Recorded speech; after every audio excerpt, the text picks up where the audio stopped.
aquele quarto e último modelo de contrato da nossa aula de hoje, envolvendo a elaboração de um projeto com a execução da obra, essa atividade que, nesse exemplo que a gente está supondo, está cumulada, ou seja, a gente tem as duas coisas, as duas operações no mesmo contexto.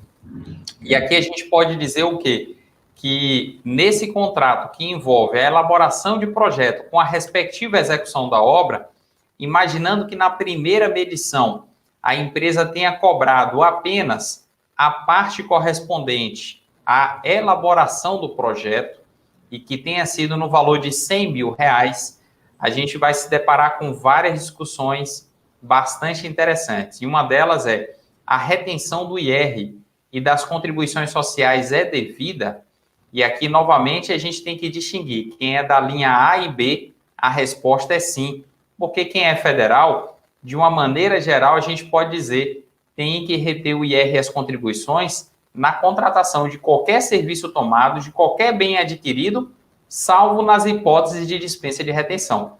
Então, a gente costuma falar brincando que quem é federal retém para depois perguntar, porque as hipóteses de retenção são tão amplas que o que a gente deve se preocupar é com as hipóteses de dispensa de retenção. Por isso que eu falo que um dos artigos mais importantes dessa IN 1234 é o artigo 4º, que fala da dispensa de retenção. É que o que não está ali na dispensa de retenção, tendo essa natureza de serviço prestado, bem adquirido, ou como a gente acabou de ver, até alocação de bens, é hipótese de retenção.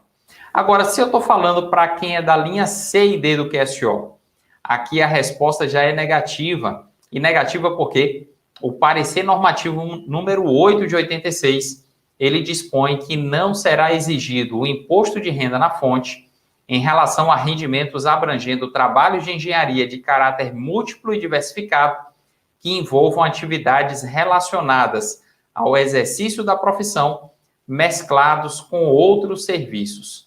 Exemplos. Vamos aqui ver a primeira hipótese, que é uma variação daquilo que a gente está mostrando nesse modelo.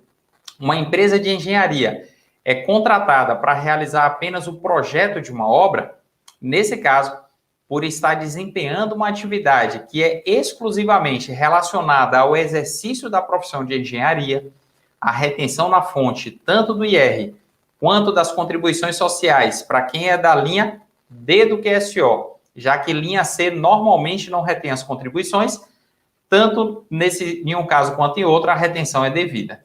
Agora, se eu estou falando de uma empresa de engenharia que é contratada para realizar o projeto e a respectiva construção do imóvel, como foi apresentado no caso original, neste caso, não há que se cogitar da retenção das contribuições sociais e nem do imposto de renda. Isso porque, apesar de a atividade ser tipicamente decorrente do exercício da profissão, ela é mesclada com outros serviços.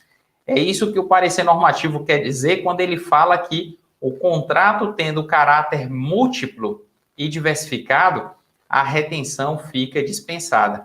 Esse caráter múltiplo, na visão da Receita, é essa mistura dos serviços que são a atribuição da profissão do engenheiro com serviços que são de execução de obra propriamente dita, que vão demandar outros tipos de profissionais para a sua execução.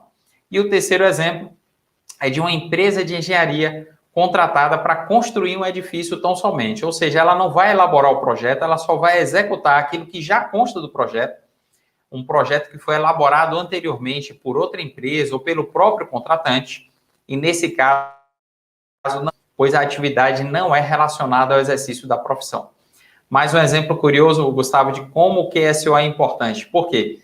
Nessas três variações que a gente está mostrando aqui, quem é da linha C ou D do QSO só vai fazer a retenção na hipótese número 1.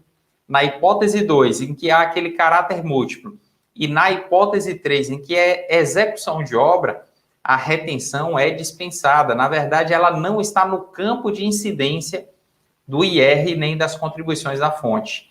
Agora, para quem é federal, nos três casos, a gente tem incidência da retenção, tanto do IR quanto das contribuições. Aí eu pergunto, Será que as empresas contratadas estão atentas a isso? Será que elas estão observando na hora de emitir suas notas fiscais quem é a fonte pagadora? Se é uma entidade da linha A, B, C ou D do QSO?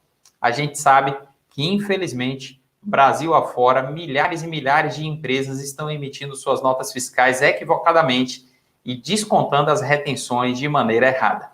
E isso porque a legislação aqui ela é muito complexa, mas o QSO ajuda a organizar as ideias, pelo menos, né, Gustavo?